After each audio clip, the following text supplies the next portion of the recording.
కొడుకు tiffin centre పెట్టుకున్నాడు, ఒకసారి పోయి టిఫిన్ కూడా చేసి. ఈ కరోనా వైరస్ సెకండ్ వేవ్ ఉధృతి ఏదైతున్నదో అంటే వాస్తవంగా వీళ్ళ కేంద్ర రాష్ట్ర ప్రభుత్వాలు ముందస్తుగా ఊహించలేక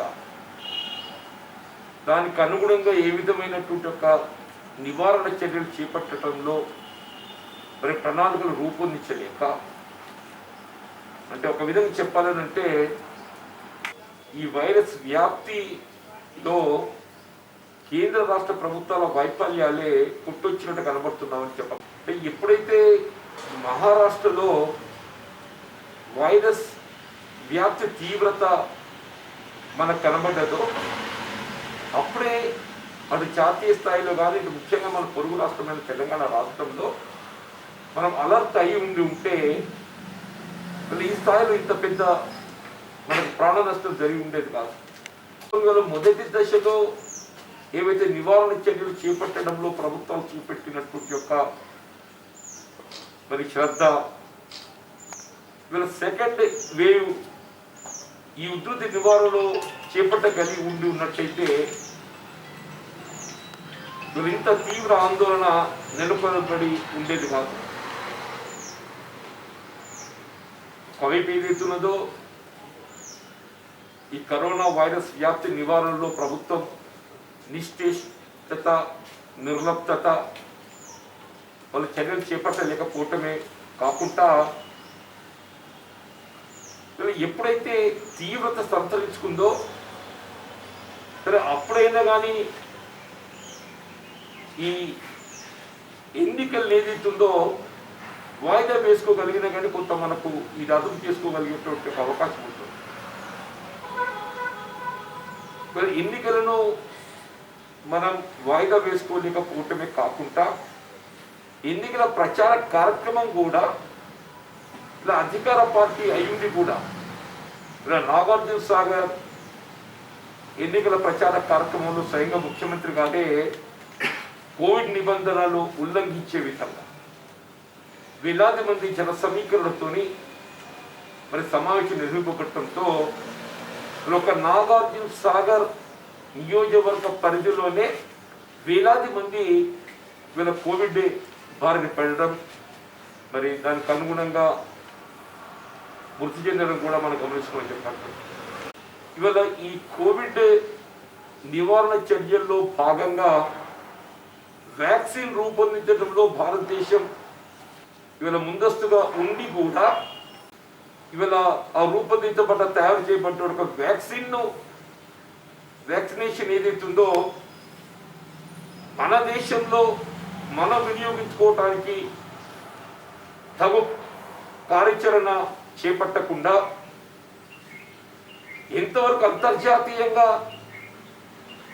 మరి ప్రచారం పొందడమే ధ్యేయంగా ఏదైతుందో ప్రయత్నం చేయడం జరిగిందో అది వాళ్ళు ఏమైపోయిందంటే చివరికి మన భారతదేశ ప్రతిష్టను వీళ్ళ అంతర్జాతీయ స్థాయిలో మసకబారే విధంగా చేయడానికి బాధ్యత వహించాల్సి వస్తుందని చెప్పక తప్పదని చెప్పంటుంది. మన దాయాది రాష్ట్రాలు చివరి పాకిస్తాన్, బంగ్లాదేశ్ లాంటి రాష్ట్ర దేశాలు కూడా భారతదేశం పట్ల సానుభూతి వ్యక్తం చేస్తున్నాయని చెప్పంటున్నా. వీళ్ళ అమెరికా, రష్యా, జర్మనీ లాంటి దేశాలు మన సహాయాన్ని అందింపజేయడానికి ముందుకు వస్తుంది. అంటే ఇట్స్ వెల్కమ్. కానీ ఏంటి, వీళ్ళ మనం ఏదైతుందో వీళ్ళ అగ్రదేశాలతో సమానంగా మన సైంటిఫిక్గా వీళ్ళ శాస్త్ర పరిజ్ఞానంలో ఏదైతుందో ముందు ఉండి కూడా ఇవాళ మనం ఏదైతుందో ఇతరులతో మరి మద్దతు పొందే ఒక పరిస్థితి ఏర్పడటం ఇది ప్రభుత్వ వైఫల్యమని, కేంద్ర ప్రభుత్వ వైఫల్యమని చెప్పక తప్పదని చెప్పంటారు. వీళ్ళు మీరు ఇక్కడ స్థానికంగా గమనించినా లేక పత్రికల్లో వార్తలు గమనిస్తున్నా కానీ చివరికి కరోనా వైరస్ టెస్ట్ పరికరాలు కూడా మనం పూర్తి స్థాయిలో సమకూర్చలేకపోతున్నాం.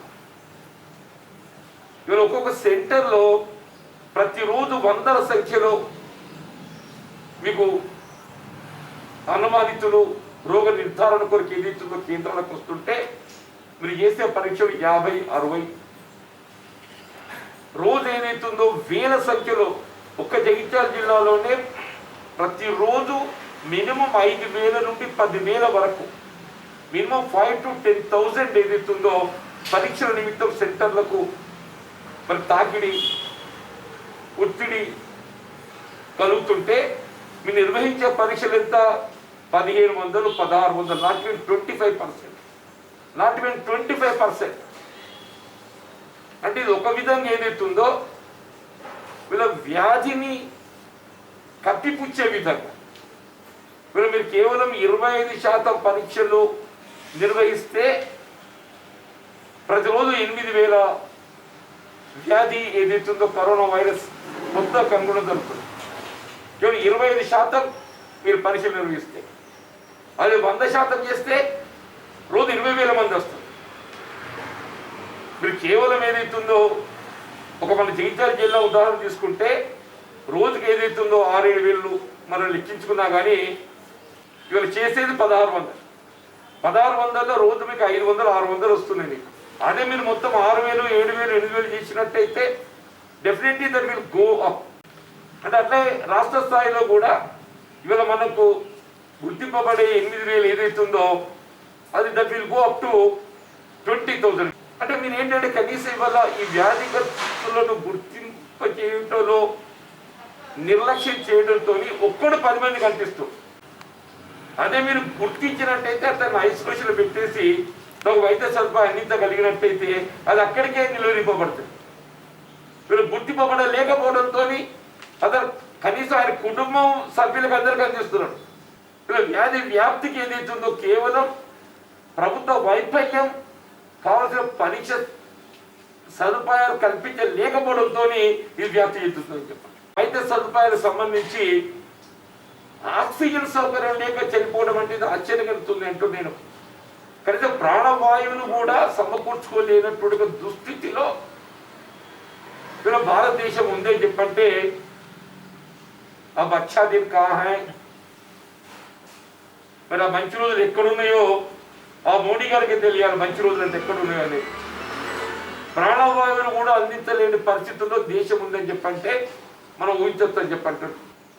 ఎమర్జెన్సీ మెడిసిన్ ఏదైతుందో రెమిడిసివిర్ అనేది ప్రధానంగా వీళ్ళ కోవిడ్ సోకినటువంటి వ్యాధిగ్రస్తులకు దాన్ని అది మనం ఉత్పత్తి చేసుకునే అవకాశం ఉండి కూడా వీళ్ళు మనకు అందుబాటులో లేక మౌలిక దానికి కావాల్సిన ఇన్ఫ్రాస్ట్రక్చర్ కల్పించుకోలేక చివరికి ఏమైపోయింది 4,000-5,000 ఇంజక్షన్ ఇవాళ 30,000 అయిపోయింది, 25,000-30,000 అయిపోయింది. 4 times remdesivir injection. You have no ventilator beds.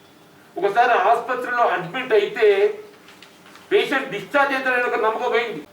వాడు ఎంతవరకు ఏదైతుందో క్వారంటైనో లేక ఐసోలేషన్తో పరిమితమై ఉంటే తప్ప అది కొంత తీవ్రతతో ఏదైతుందో ఆసుపత్రిలో చేర్చే పరిస్థితి వస్తే మాత్రం డిశ్చార్జ్ అయ్యే పరిస్థితి వస్తుందని ఊహించలేకపోతున్నామని చెప్పంటున్నాయి.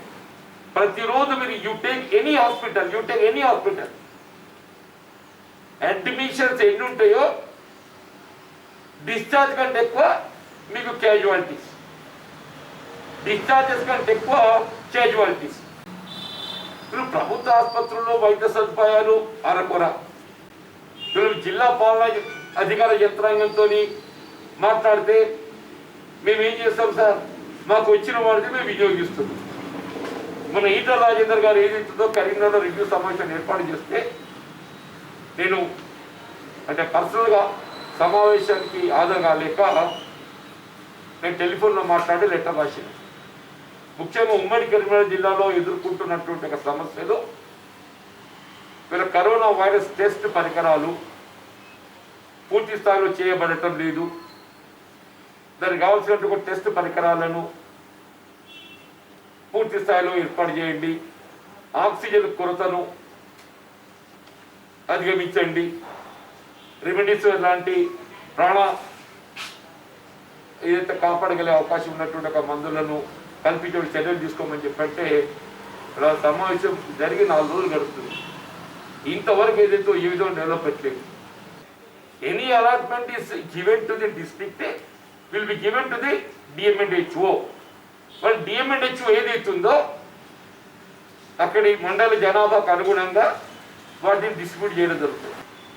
ఈ కోవిడ్ వైరస్ వ్యాప్తి నివారణ చర్యల్లో మీ వైఫల్యాలను ఏదైతుందో కప్పిపుచ్చుకునే విధంగా రాష్ట్రం కేంద్రాన్ని బాధ్యులు చేయటం, కేంద్రం రాష్ట్రంలో బాధ్యులు చేయటం అంటే నాకు ఇది ఆశ్చర్యం ఏంటంటే కేంద్ర ప్రభుత్వం రాష్ట్రం ప్రభుత్వమై సౌది తల్లి ప్రేమ చూపెడుతుంది, మాకు ఆశించిన విధంగా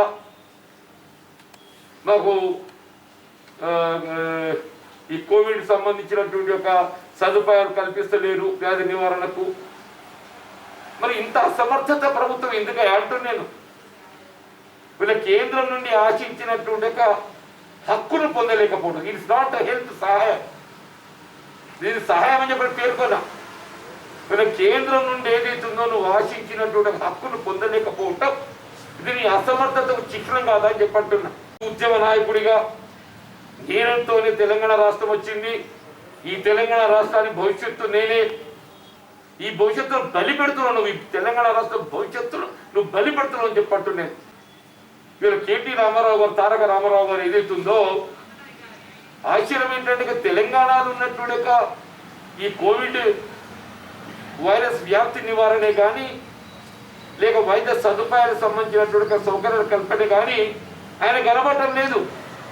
అక్కడ విజయవాడకి ట్విట్టర్లో పెట్టినట్ట వానికి సహాయం అందించిందట. అంటే ఇలా కేటీ రామారావు గారితో ఏదైనా ఇక్కడ మనం సహాయం పొందాలన్నా మన హక్కు పొందాలన్నా ఆ ట్విట్టర్లో ఆయన కనబడితేనే లభిస్తుంది. మరి ట్విట్టర్లో ఏదైతుందో ఇలా తెలంగాణ రాష్ట్రంలో ప్రజానీకం ఎదుర్కొంటున్నటువంటి యొక్క ఈ కరోనా వైరస్ వ్యాప్తి ఈ టెస్టింగ్ కిట్స్ ఏదైతుందో కొరత ఆయన ట్విట్టర్లో కనబడతలేదా? ఆక్సిజన్ కొరత ఆయన ట్విట్టర్లో కనబడతలేదా? రెమిడిసివిర్ ఇంజక్షన్ కొరత ఆయన ట్విట్టర్లో కనబడతలేదా? వెంటిలేటర్ కొరత ఆయన ట్విట్టర్లో కనబడటలేదా? ప్రతిరోజు వందలాది కరోనా బాధితులు ఏదైతున్నదో వీళ్ళు వైద్య సదుపాయం పొందలేక మరి ప్రాణాలు వదులుతున్నటువంటి ఉదంతాలు అని ట్విట్టర్లో కనబడతలేవా? నీ ట్విట్టర్లో ఎంతవరకు ఏదైతుందో ఆంధ్రలో ఉండే సమస్యలే కనబడుతున్నాయి నీకు. నీ ట్విట్టర్లో ఆంధ్ర రాష్ట్రంలో ఉండే సమస్యలు కనబడుతున్నాయి తప్ప తెలంగాణ రాష్ట్రంలో ప్రజానీకం ఎదుర్కొంటున్నటువంటి ఒక సమస్యలు మాత్రం ఏదైతుందో కేటీఆర్ గారి కనబడకపోవడం శోచనీయమని చెప్పండి. కొన్ని ట్విట్టర్ ఖాతా తెలంగాణలో ఏమైతుందో తెరువును ముందుగాల ఈ ట్విట్టర్ ఖాతా తెలంగాణ ఏమైతుందో తెరువు అని చెప్పంటున్నా. ఒక శ్వేతపత్రం ప్రకటించు, నేను కేటీఆర్ గారు డిమాండ్ చేస్తున్నా. మీరు for the last 15th April నుండి అన్నాడు 15th ఏప్రిల్కి వెళ్ళి ఇవాళ 27th గత 10 రోజుల నుండి for the last 10 days Telangana రాష్ట్రంలో ఏ ఆసుపత్రిలో ఎంతమంది అడ్మిట్ అయ్యారు, ఎంతమంది డిశ్చార్జ్ అయ్యారు, ఎంతమంది ప్రాణాలు వదిలేదు. For the last 10 days Telangana రాష్ట్రంలో let it be government hospital, let it be private hospital, ఏ ఆసుపత్రి అయినా కానీ కోవిడ్ వ్యాధితోని ఎంతమంది ఆసుపత్రిలో చేరిండ్రు, ఎంతమంది వ్యాధి నయమై డిశ్చార్జ్ అయ్యింది, ఎంతమంది ఏదైతుందో శ్వేతపత్రం ప్రకటించరు ఆయన అంటారు. కొన్ని ట్విట్టర్ తెలిసి చూడు, అందులో నీ ట్విట్టర్ తెలిసి ఆ ట్విట్టర్లో ఏదైతుందో తెలంగాణ రాష్ట్రంలో ప్రభుత్వ ఆసుపత్రులు, ప్రైవేట్ ఆసుపత్రుల్లో కోవిడ్ వ్యాధిగ్రస్తుల ఎంతమంది ప్రాణాలు వదులుకున్నారో ప్రకటించరు ఆయన. అది లేదు అక్కడ ఎవడో ఆంధ్రోడు ఏదైతున్నదో నీకు ట్విట్టర్లో పేర్కొనగానే ఆయన ప్రాణం రెమిడిసివిర్ ఇంజక్షన్ ఇప్పించిందట. దానికి ఏదైతే పెద్ద వార్త అంటున్నా. ఇక తెలంగాణ రాష్ట్ర సాధన కొరకు ఏదైతుందో ఆత్మత్యాగాలు బలిదానాలు చేసుకున్నట్టుగా తెలంగాణ ప్రాంత వాస్తవ్యులు ఈరోజు ఏదైతుందో కోవిడ్ వ్యాధి వైద్య సదుపాయం పొందలేక నీ ప్రాణాలు గాలిలో వదులుతుంటే నీకు ఇవి పట్టిలేవు. ఎవడో తెలంగాణ రాష్ట్ర ఏర్పాటును వ్యతిరేకించినటువంటి ఒక ఆంధ్ర రాష్ట్ర వాస్తవ్యుడు ఏదైతుందో ఇవాళ వైద్య సదుపాయాలు ఘోరంగానే మరి ఆయన పాలాన్ని దక్కించిన సంతోషం. మరి పోయి అక్కడనే స్థిరపడిన ఆయన. నువ్వు తెలంగాణ ఎందుకు చెప్పుకుంటావు? ఆంధ్ర పార్టీ అని చెప్పుకో, పోయి అక్కడనే ఆ శ్రీకాకుళం జిల్లాలో పోయి స్థిరపడిపోని చెప్పంటూ నేను. వీళ్ళు చివరి వైద్య సదుపాయానికి సంబంధించి ఆయుష్మాన్ భారత్, ప్లీజ్ ఆయుష్మాన్ భారత్ ఏదైతున్నదో ఇది కేంద్ర ప్రభుత్వం అమలు చేస్తున్నటువంటి యొక్క వైద్య సదుపాయము. It's like Aarogyasri. రాష్ట్ర ప్రభుత్వం ద్వారా అమలు చేయబడుతున్నటువంటి యొక్క ఆరోగ్యశ్రీ ఏ విధంగా తెలంగాణ రాష్ట్రంలో ఏదైతుందో ఉచిత వైద్య సదుపాయం కల్పించబడుతుందో ఇలా జాతీయ స్థాయిలో కేంద్ర ప్రభుత్వం ద్వారా అమలు చేయబడుతున్నటువంటి యొక్క ఉచిత వైద్య సదుపాయం ఆయుష్మాన్ భారత్. వీళ్ళ ఆరోగ్యశ్రీకి ఆయుష్మాన్ భారత్కు మధ్య వ్యత్యాసం ఏంటంటే ఆయుష్మాన్ భారత్లో మీకు కరోనా వైరస్ వ్యాధి చికిత్స అందులో చేతబడ్డది ఆయుష్మాన్ భారత్. వేరే ఆరోగ్యశ్రీలో కరోనా వైరస్ వ్యాధిలో పడినటువంటి వారి వ్యాధి చికిత్స ఇందులో చేర్చబడలేదు. ఆరోగ్యశ్రీ ఆయుష్మాన్ భారత్లో చేర్చబడ్డది. ఇప్పుడు ఆయుష్మాన్ భారత్ తెలంగాణ రాష్ట్రంలో అమలు చేయగలిగి ఉన్నట్టయితే తెలంగాణ రాష్ట్రంలో కూడా కరోనా వైరస్ వ్యాధి చికిత్సకు సంబంధించి ఉచితంగా వైద్య సదుపాయం పొందేటువంటి అవకాశం అనుకుంటున్నాం. వీళ్ళ కేవలం కరోనా వైరస్ ఆరోగ్యశ్రీలో చేర్చబడలేకపోవటమే కాకుండా ఆయుష్మాన్ భారత్ రాష్ట్రంలో అమలు చేయబడలేకపోవడంతో వీళ్ళ కరోనా వైరస్ వ్యాధికి సంబంధించి ఉచిత వైద్య సదుపాయాన్ని మనం పొందలేకపోతున్నాం. ఆరోగ్యశ్రీలో చేర్చవా అని చెప్పారంటే ఆరోగ్యశ్రీలో చేర్చదండి. వీళ్ళ ఆరోగ్యశ్రీ ఏదైతే రాష్ట్ర ప్రభుత్వం కింద అమలు చేయబడుతుందో అందులో ఈ కరోనా వైరస్ వ్యాధి చికిత్స కూడా చేర్చండి అని అంటే అందులో చేర్చదు. ఎందుకు? ప్రైవేట్ ఆసుపత్రులకు దోషిపెట్టినారు. The reason is not to get implement Ayushman Bharat or not to include corona virus treatment in Arogyasri is only to get benefit corporate hospital.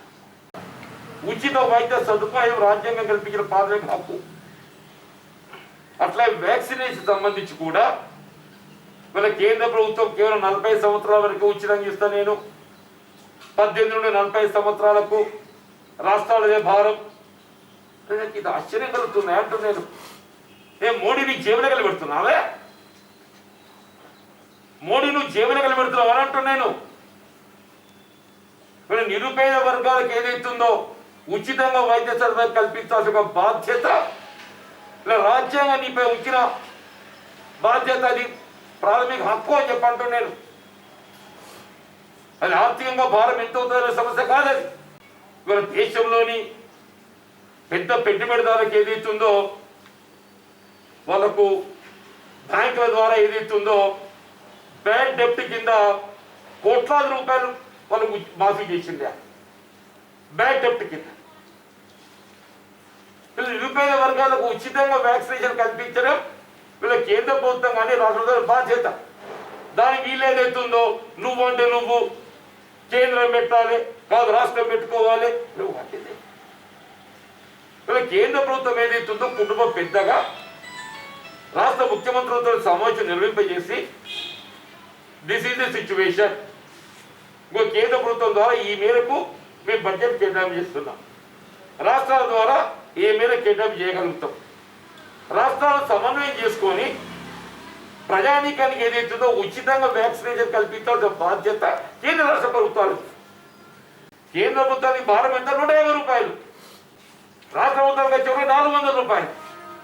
కేంద్ర బాధ్యత తీసుకొని దాన్ని ఏదైతుందో ఇలా మొత్తం దేశంలోని 18 నుండి 40 సంవత్సరాల వరకు ఉన్నటువంటి పౌరులకందరికీ కూడా ఉచిత వ్యాక్సినేషన్ సౌకర్యం కల్పించడము ఇది కేంద్ర ప్రభుత్వ బాధ్యత. ఇది మోడీ గారు ఏదైతుందో బాధ్యత రాహిత్యం, ఇది మోడీ గారి బాధ్యత రాహిత్యం. ఆయన పెట్టుబడిదారుల ఏజెంట్గా పనిచేస్తుండని చెప్పడానికి ఇది నేను నిదర్శనంగా పేర్కొంటామని చెప్పంటున్నాను.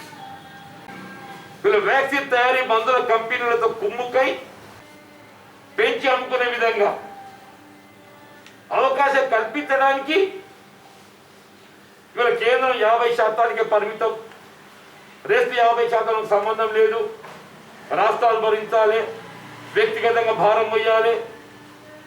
ఇది ఎందుకు నీ చేతగా కొంటే ఇందుకైనా దయచేసి మీ డిమాండ్ కాంగ్రెస్ పార్టీ పక్షాన 18 నుండి 40 సంవత్సరాల వరకు కల్పించవలసిన వ్యాక్సినేషన్ సౌకర్యం కూడా కేంద్ర ప్రభుత్వ బాధ్యతగా ఇవాళ మీరు ఎవరు ఏ మేరకు ఆర్థిక భారాన్ని మోయడం జరుగుతుందనే సమస్య కాదు ఇక్కడ. కేంద్ర ప్రభుత్వం ఏ మేరకు ఆర్థిక భారాన్ని మోస్తుంది, రాష్ట్రాలతో సమన్వయం చేసుకునే బాధ్యత మీ మీద ఉంది.